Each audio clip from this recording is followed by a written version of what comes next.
KFI News 26. I'm Marlaina Scarbrough, and today we're in Crystal Lake at the Crystal Lake Alpaca Farm speaking with Chris Nelson. Chris, can you kind of tell us what drove you to have an alpaca farm? Sure. We actually went to our very first alpaca farm just to see these wonderful creatures, and they stole our heart.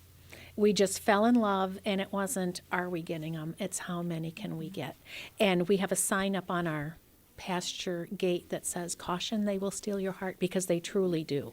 They are wonderful animals. I mean, they are so adorable, so soft. And how are they different than llamas? Because I think a lot of people have this misconception that llamas and alpacas are probably the same, but alpacas might be more miniature. They are. Llamas are much bigger. They can weigh 350 pounds. Alpacas weigh about 150 pounds, so there's a size difference. Also, there's the softness of their fiber. Llama is not as soft as an alpaca. Alpaca is a lot softer, and conformationally, they're a little bit different also. Llamas tend to have what they call banana ears, larger ears. So you can just see by the size, by the softness. And llamas can be a little temperamental. Alpacas are genuinely sweet. They don't bite. They don't spit. They've been domesticated since day one, so they're not an aggressive animal. And one other important point is that the llama, even though larger, does not produce as much fiber as an alpaca. Alpaca produces more fiber than a llama. And the fiber is what you use for the clothing and the softness and everything, correct? Exactly. So I guess how were alpacas kind of bred? Because you have, if I'm correct, there's you breed or you got them from a llama, and what else? Well, about 6,000 years ago, the Incas in South America took the llamas that come in about 27 different colors and bred them with the vicuña, which is a smaller animal, only comes in a brown reddish color, but also is just extremely soft. So they bred the two and created the alpaca so that kings and queens, prince and princesses could have clothing. And if you were royalty, you got to wear alpaca. If you were a commoner, you would wear llama. Wow, I mean, that is just so interesting, and so, I mean, these creatures are so amazing, and they're so lovable, so nice, so soft. So I guess, so when you take their fur and you kind of shear them, what exactly are you looking for? Are you looking for different colors, different softness? How do you distinguish what to use for, a scarf as opposed to socks? Well, we shear them once a year in the spring. They're only shorn once a year.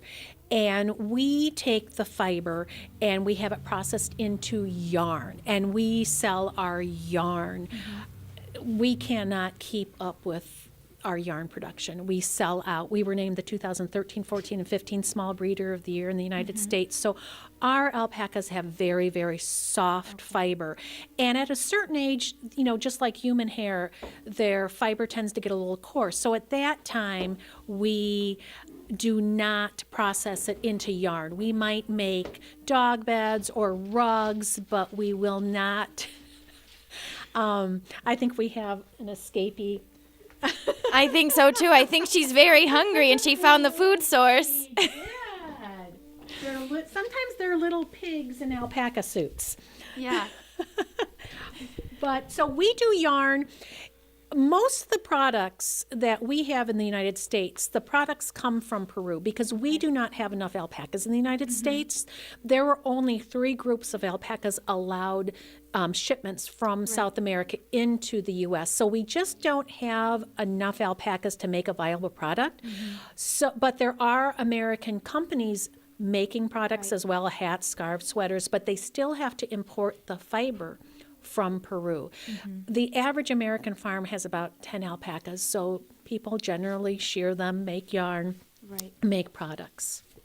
So if people want to come out here and see these alpacas and learn about, their fur or learn any more information about alpacas, where can they find you?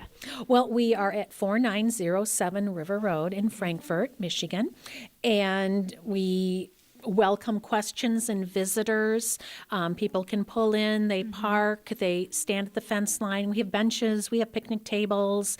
They make a day of it. A lot of times the alpacas come right up to the fence line and they like being pet. We can't allow people into the pastures because these females are pregnant and we want to keep them as stress-free as possible. But they can observe them, and it's really wonderful to look out in the pasture and see 27 different colors running around. And we have babies in the spring and fall, so there's always babies, and they're fun to watch. And it's just a nice, healthy family experience because there is nothing like alpacas. They, people change and the world changes, but animals tend to stay the same. Right. Well, thank you so much for being here and for letting us come out to see these wonderful little alpacas. Well, thank you for coming, and welcome back anytime.